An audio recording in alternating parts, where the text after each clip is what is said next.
بچه ها اینجا چی گپ است؟ بخیر است؟ یک زن و دختر را بودم.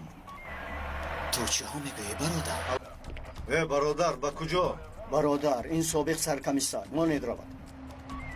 سابق سرکمیسر این تانه را هم شنیدم.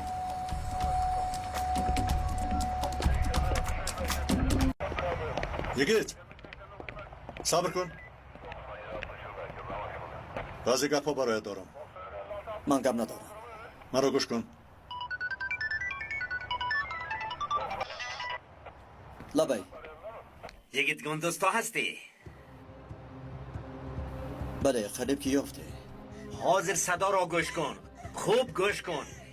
چی؟ سابق پلیس بسیار گپ میزنی. ما باید حساب و کتاب فریاد را انجام دهیم. تو را 1 ساعت پس از نزد چشمزار نزدیک محله پایرز میگیرم. پروا نکن، من البته می آیم. البته می آیم.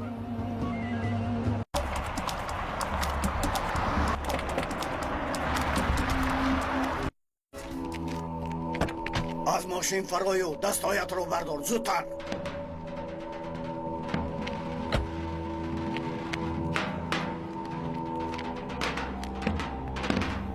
جسارتت میرسد ها؟ گوش کن، اگر خطایی کنی زن و کودک و تو هم میمیری.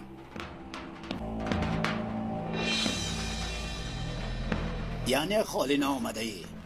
چه علاج؟ عادتم همین است. اینش نمی شود.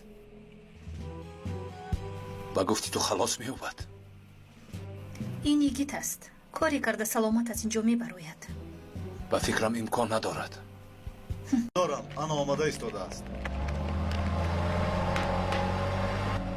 چرا یگیت با آنها نیست؟ سوی ما می آید.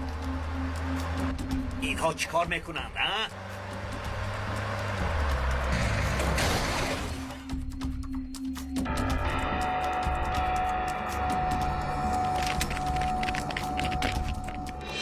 هر دو اینها مردند. یگیت کجاست؟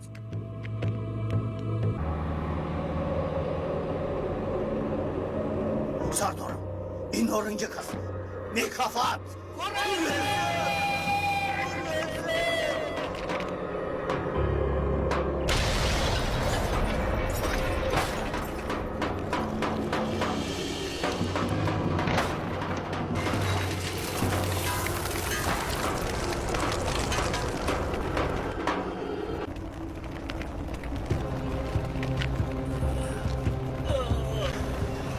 گشت کن ابله. در این کشور اینقدر ماهی های رنگارنگ هست، لیکن مردم فقط مارماهی را دوست می دارند. مارماهی را، مارماهی با اطلاق را، مارماهی را.